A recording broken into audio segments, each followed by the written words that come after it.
The Renters' Rights Bill came into force this week, promising to redress a lot of the mistakes in the rental market, transfer some power back to renters, get rid of Section 21 evictions, giving more flexibility to renters, allowing them to complain more easily about their landlords, and generally make life better for renters.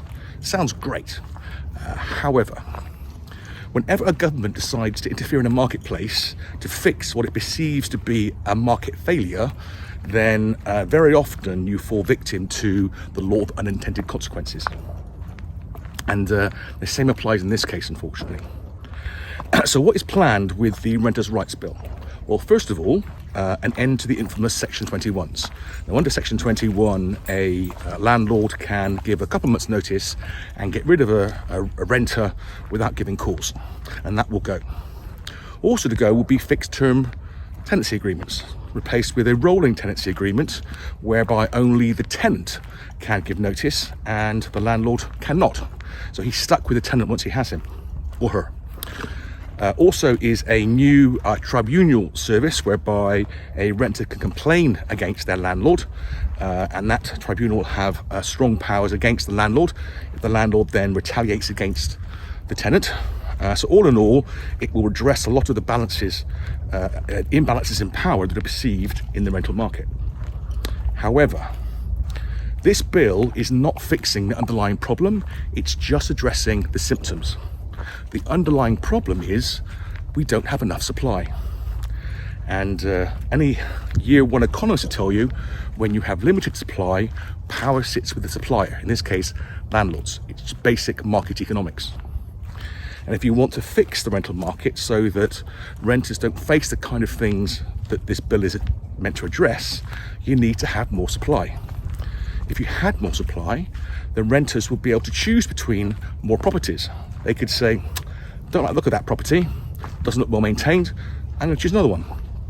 And if they end up with a landlord that is not treating them fairly, then they'll be able to complain, and if the landlord does kick them out because they complained, well, there'll be other properties they can go to, and that landlord will find it harder to replace the tenant because they haven't treated them well and haven't kept the property up to date. So rather than create conditions to build more rental properties, instead we have a situation where we've put in place legislation to treat the symptoms and not the supply. And in doing so, we're going to make the supply worse.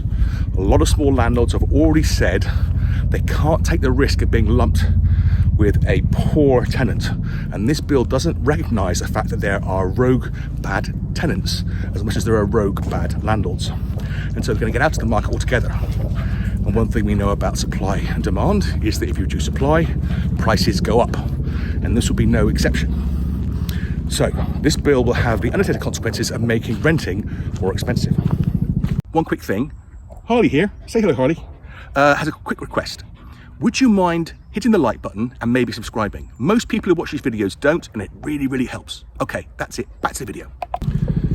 The other thing it will do is that because it's going to be harder to get rid of a bad tenant, landlords are going to be even choosier about what tenants they select. And that will make certain people's ability to rent a home much harder. They will spend more time and effort choosing the right tenant, and they will concentrate on those with high incomes, surety of employment, excellent references, and if you can't supply all of those, you don't have a look in. And that means that the number of properties available to you, if you don't fit those criteria, is even more limited. And again, prices will go up because of the supply-demand curve. And because people are leaving the rental market, those institutional investors that would normally finance the building of rental properties, say blocks of flats, etc., they're less likely to want to invest, and we will see even less being built. And again, supply-demand curve dynamics come in and prices go up even more.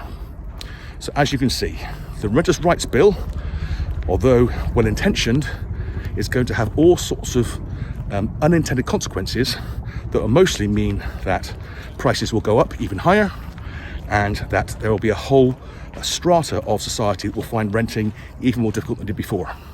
Remember, The road to hell is paved with good intentions, and this is a perfect example. Ta-da.